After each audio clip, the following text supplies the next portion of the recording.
submit to the article journal. And then we've got a couple of breakout rooms. So we thought it might be really useful to start to think about some of the articles that have been published recently. So 3 of us have selected some articles, and there'll be 3 breakout rooms that you can choose to enter, where we'll look at some of the articles and maybe have some discussions and think about what they say and how they've been written. And then we wanted to really then think about a breakout room to engage with the work that you're doing. So you may have a work in progress, or you may have some ideas or some thoughts. So we thought it might be really great to start to help and discuss those with you, and to help start to frame a few things up and think forward as to how you might prepare a paper ready for submission. And then we've got a Q&A at the end. So any other sort of questions or answers or anything else you want to know that we can help you with, please do raise those. So this is our plan for the session today. Yeah, when we get to that second breakout room, we really want to honor wherever you all happen to be with your work. So if you came to this meeting today and you're like, I don't really have anything, that is completely fine. Just float around in one of the rooms and contribute however you feel. And we're just grateful that you could take the time to join us. Okay, so we thought it might be really nice to start with a little bit about the journal itself. As I mentioned, it's a relatively young journal. We're on the 2nd issue now, and there are a range of assistant editors across the disciplinary areas that the journal covers. It is an international journal, and although it's not multilingual at the moment, there are plans by the editors to encourage multilingual papers, particularly where we have multilingual peer reviewers that can support the development of these papers.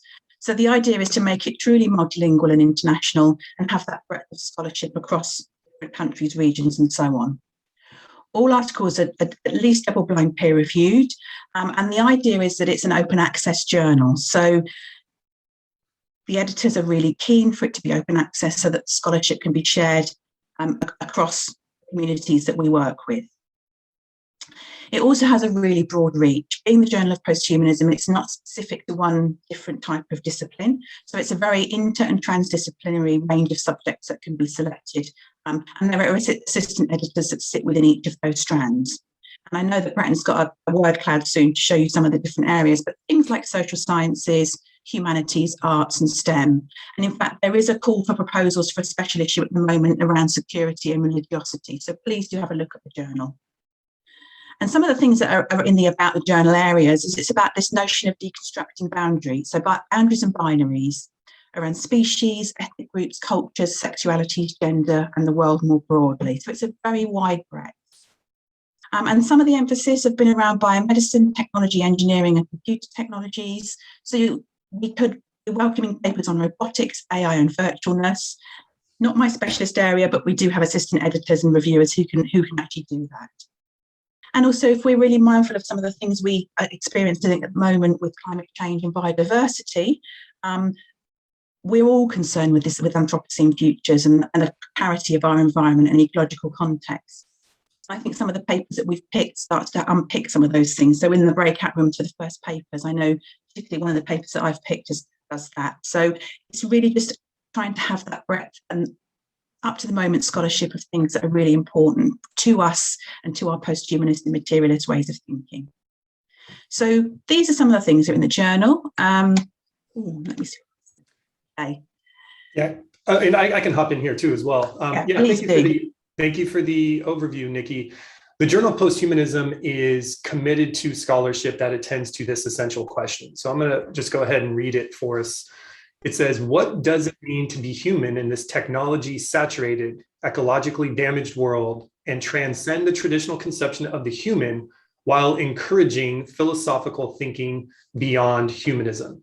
And that's a lot. It covers a lot. We completely get that.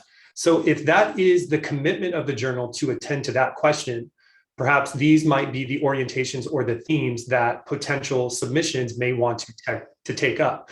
And as you can see with this word cloud, this list and range is quite capacious. You have everything from history and education to film studies, methodology, medical humanities, and then all the way over to food studies. So it's this really eclectic range of ideas that the journal is open to, which I think really helps it stand out from some of the other places to potentially send scholarship.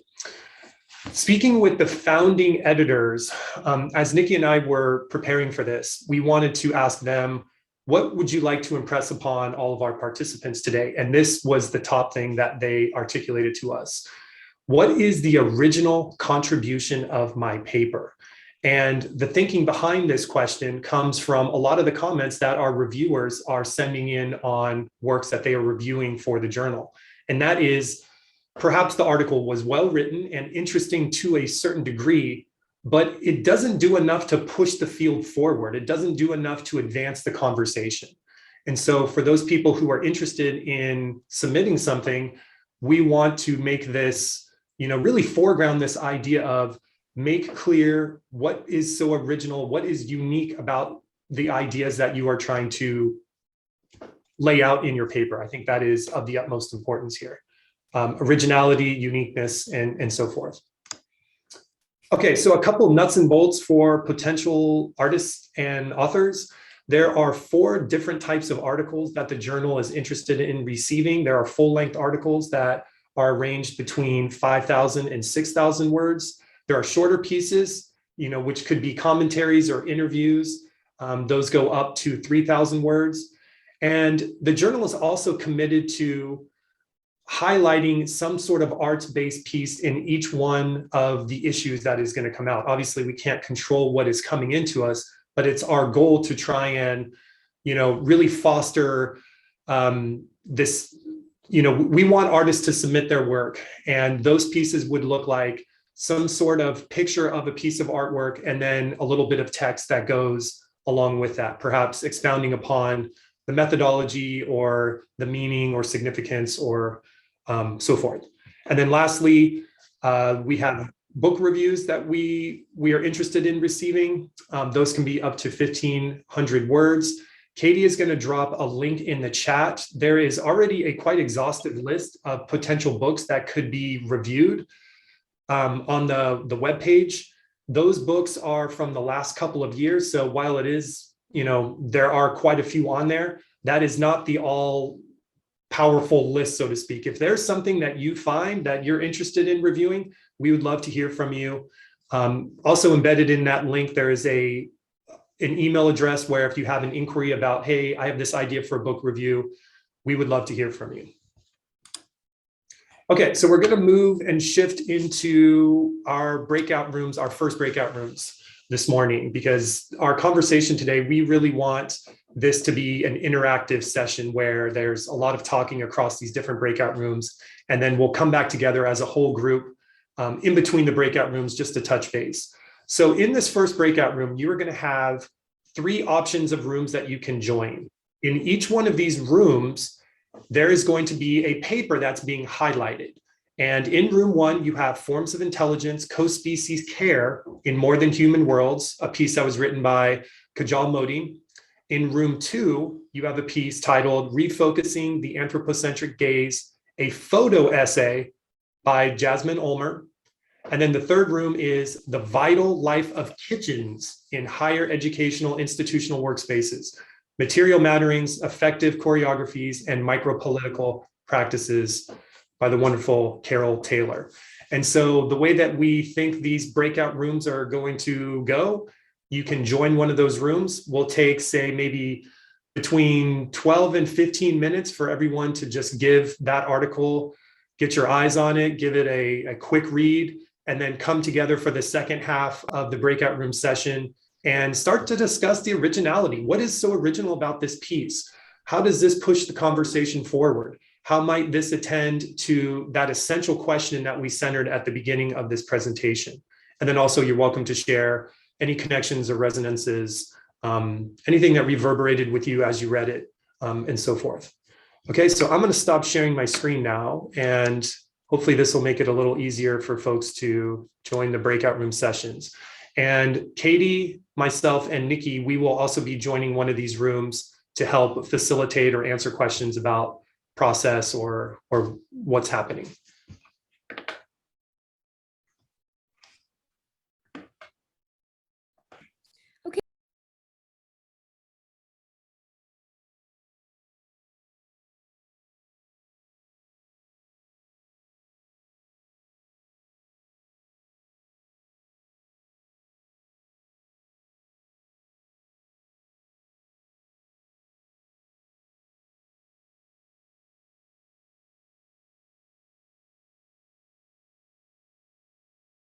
think we are. Okay, so in closing today, Nikki, Katie, and I want to thank everyone for being here. We can now do a couple of, I'd say maybe if we take another 10 minutes, we can hang around and answer any questions that you all may have that relate specifically to the Journal of Posthumanism. Or if you want to share something that was said in your breakout rooms. My group was really lovely. So many brilliant ideas of, things that are coming, pieces. I was in one of the conceptualizing rooms, just so many wonderful ideas that are to be coming a little bit later. So I thought that was really tremendous. Yeah, we can just wrap things up with whatever your needs are in these last 10 minutes, and then just close everything down. So thank you again for everyone for being here. Right, and can I just echo those comments? The rooms were so generative and positive, and it was just really amazing to share thoughts and feelings and, those affective resonances that we all worry about with our scholarship or don't, or, and we all felt the same way regardless of where we were in our journey. So it was a really positive and affirmative space. So in the groups I've been in, thank you very much for being part and for sharing. It was great. Thank you.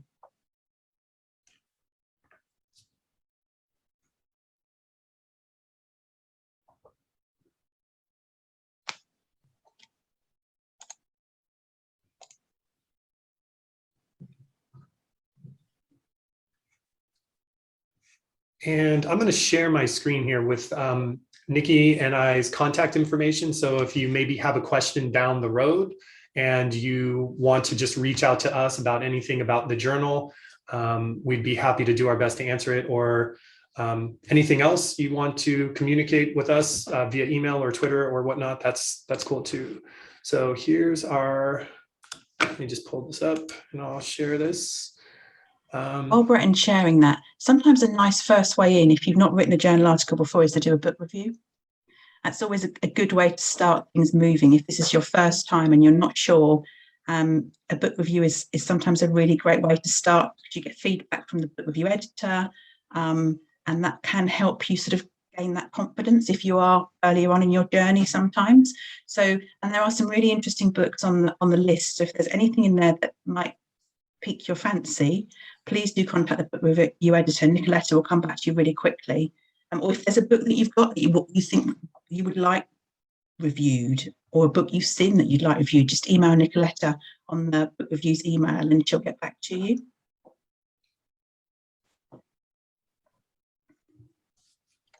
But here we are, Breton and my contact details. If you want to contact us offline, that's great. Or if you've got any questions now that we can do our best to answer, please do. I have a quick question. When I opened up your journal website, there was the special issue call, something. Yeah, special proposal call. And it's due date 14, it's passed. So is it really passed? I didn't know about this code, and I'm kind of curious. Let's have a look. I'm just going to go back to the journal front page. I know that there was a call for putting a proposal together for a particular special issue that cactus put out recently. Sorry, my connection is a little bit slow, so I can't get back to the front page.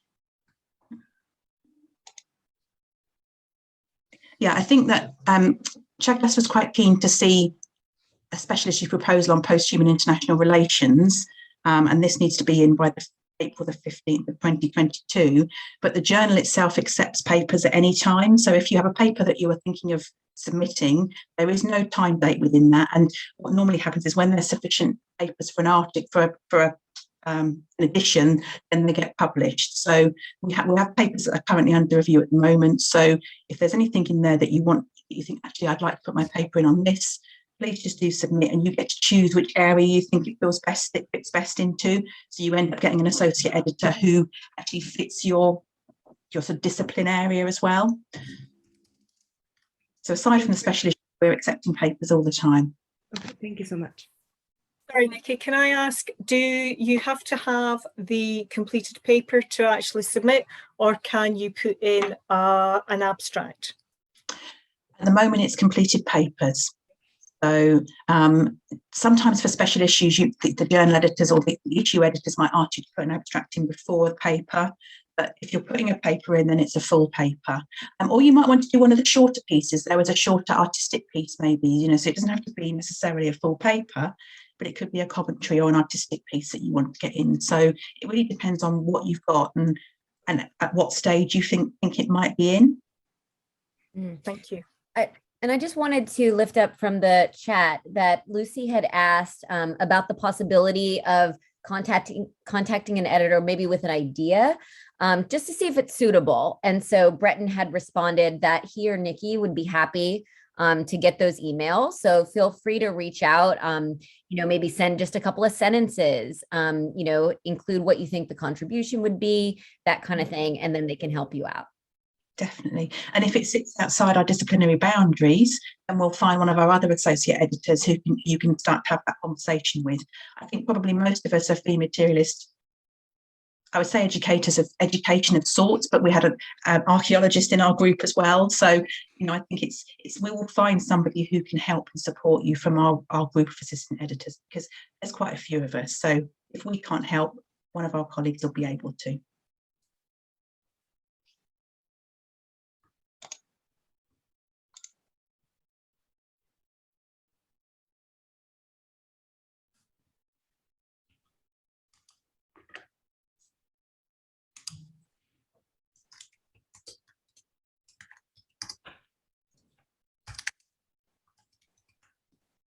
I think the key thing for me is I want people to keep doing this work. We need to have more scholarship out there from a posthumanist, feminist, materialist and materialist standpoint and viewpoint. And if we can continue to produce high quality papers that make some kind of contribution, and we discussed what a contribution might be in our session, you know, some sort of opportunity to reframe or look at things slightly differently, offer different possibilities for thinking. From our perspective, that's always a really positive thing, because it just gives us different ways to conceptualize and think about posthumanism and feminist materialism. And Katie and I were talking right at the beginning about, you know, how we can open this up more, how we can encourage more scholars to engage with the work and the theory, and find their own pathway through that. So this is really probably where I've managed to sort of come through my own journey, and it's great to be able to support scholars to do that as well.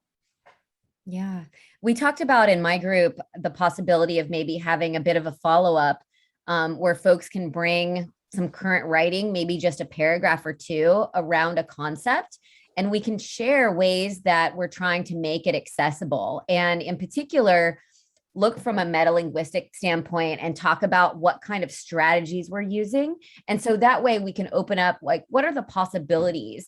Because I always talk about that we have a responsibility as posthuman researchers, not just to put the content on the page, but to really look at it pedagogically. What are the ways that we can help our readers access these ideas and this different way of thinking, right? And two, of course, it's about audience. If you're writing, you know, for the posthumanist community, then maybe you need to do that a little less. But definitely if you're talking with folks who just are being introduced to these ideas, you know, or who we want to shift to these ideas, then we need to also have a teaching lens in terms of our writing. So yeah, we'll chat more about that with the ECR folks and keep everybody updated on getting a date for that. Yeah, and if I could go back to something Nikki mentioned, I think a good example of how the conversation is being pushed forward is in our room where we took a look at Jasmine Ulmer's photo essay. What came up through our conversations is, you know, first of all, the idea of taking photographs and using them in research is not a new concept, right? However, the way that she plays with scale and then uses colors to mute and unmute and really direct your attention in different ways is quite a unique idea. And so I think it's a good representation of how can you take something that has been like perhaps well established and push it forward, or if you want to go in the other direction and develop something that is completely, that's never really been talked about or written about, that's also a welcome space as well.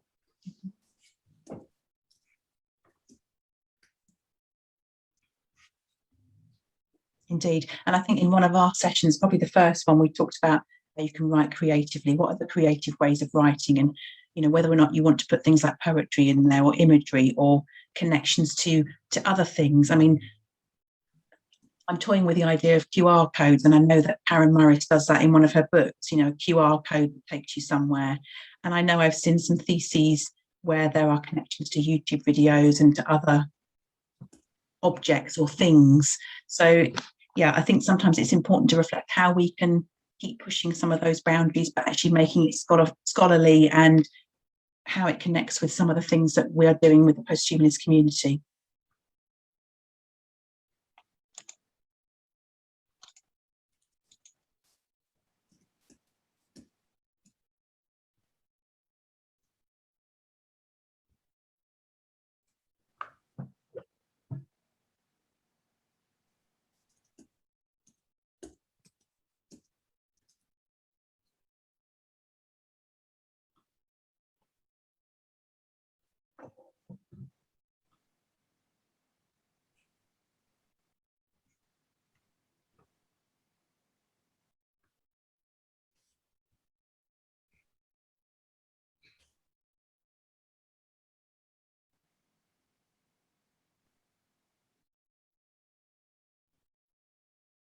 The next ECR session? Is there a date out for that? I don't think we've set one yet. So Breton, maybe we need to get that on the calendar for February for our social. Yeah, we had talked about doing one this month, and we were kind of thinking, well, because this was very much so an ECR session, that we would push that into next month. So we should, yeah, I'm sure Katie and I will meet here soon and then get that out. In case I've missed it. Oh, no, no problem. Yeah. Anything. Yeah. And then we're from the last ECR social, folks were saying, you know, it would be really great to have some writing groups. And so that's kind of our next initiative that we're going to be thinking about, or what are the ways we can get folks connected, you know, for writing support, for, you know, maybe peer reviews. You know, I think it's great to have those writing partnerships and so important. So yeah.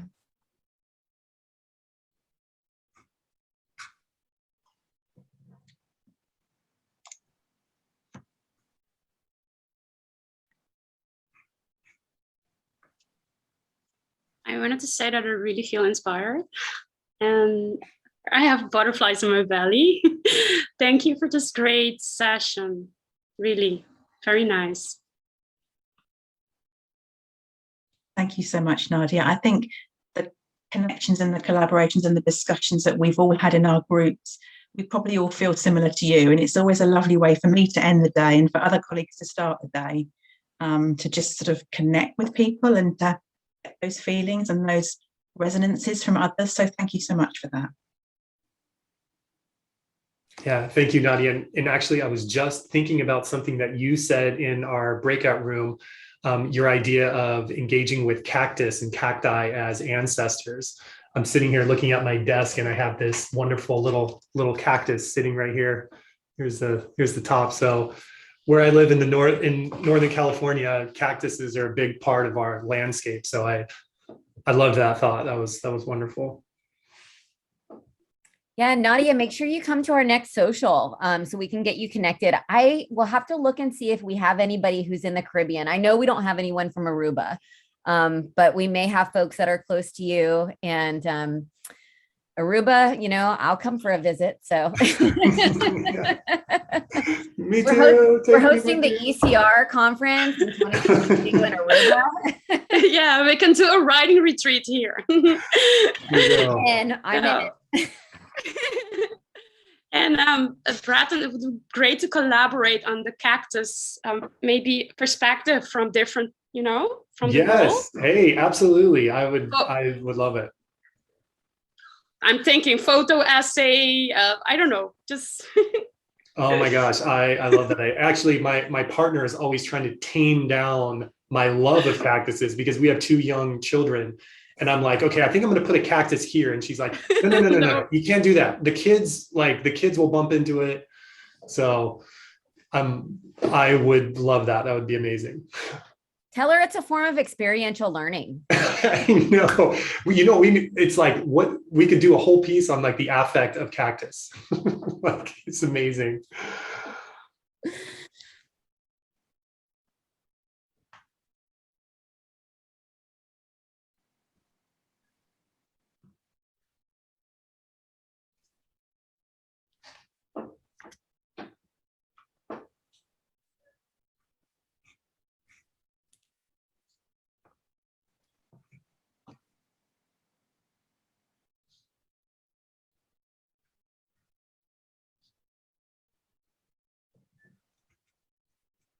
I want to do a piece on the affect of asking if anybody else wants to talk and then just hanging out in the Zoom room and us staring at each other in these boxes. Thing is, if I leave or when I leave here, it's now just about 8 o'clock in the morning. I'm starting my day. So I'm actually going to turn off my email notifications because I've set aside Friday for being a research day, which I've never done before, but starting as I mean to continue. So email notifications off, everything can wait until I've actually taken some of this really inspiring conversation and notes that I've taken and readings that I want to do. And yeah, so I well, the rest of you, I think, are going to bed or maybe pouring a drink or whatever for your... We're still on Thursday. Yeah. So I'm on Friday, and I hate the word, or the expectation to be productive, but I think today feels like it will be really creative, and it's certainly been inspiring. And I feel like I've left some anxiety and fears behind me of what I can't do, and looking forward to what I can do. So yeah, thank you so much for the encouragement that everybody's brought. Oh my goodness, Rachel, are you in Australia? Yeah, it was an early one. I'll still talk to you, it's all right, but like wow. I'm actually a Palm, but Rachel, we appreciate your commitment of joining then at 3 o'clock. Oh my God. Yeah, worth it. Four o'clock. Yeah, it's we've got our Fridays ahead of us to do some great stuff, Rachel. Yeah, it's not quite 11 a.m. here, so yes, we have most of Thursday. Well, it was a good day, I can tell you that much. Thursday was good? Okay, that's good to know. Yeah, it was a good day. I admined the crap out of everything yesterday, so it's going to be a good day. Thank you so much. And bye. Bye, Philippa. Have a lovely day.